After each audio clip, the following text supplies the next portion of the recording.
குழந்தைகளுக்காக தமிழக வெற்றி கழக தலைவர் விஜய் அவர்கள் வழங்கிய பரிசலுக்காக மிக்க நன்றியை தெரிவித்துக் கொள்கிறேன்.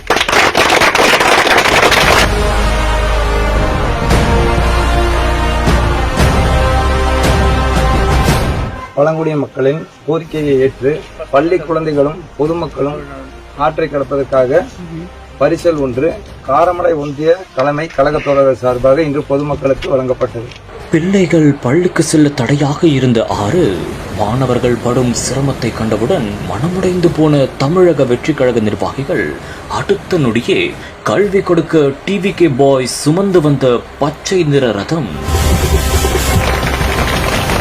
கோவை காரமடை அடுத்துள்ள வெள்ளியங்காடு ஊராட்சிக்குட்பட்ட பகுதியில் குண்டூர், அத்திக்கடவு, மானாறு, பில்லூர், தோண்டை உள்ளிட்ட 10க்கும் மேற்பட்ட பழங்குடியின கிராமங்கள் உள்ளன. அங்கு 200க்கும் மேற்பட்ட பழங்குடியின மக்கள் வசித்து வருகின்றனர். குறிப்பாக தோண்டை பகுதியில் வசிக்கும் மக்களின் குழந்தைகள் பள்ளிக்கு செல்ல சிரமப்பட்டு வந்துள்ளனர்.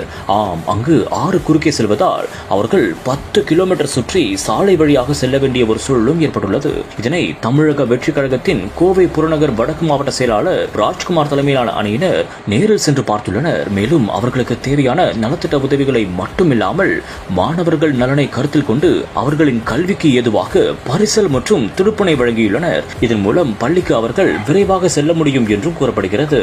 தமிழக வெற்றி கழகத்தினர் செய்த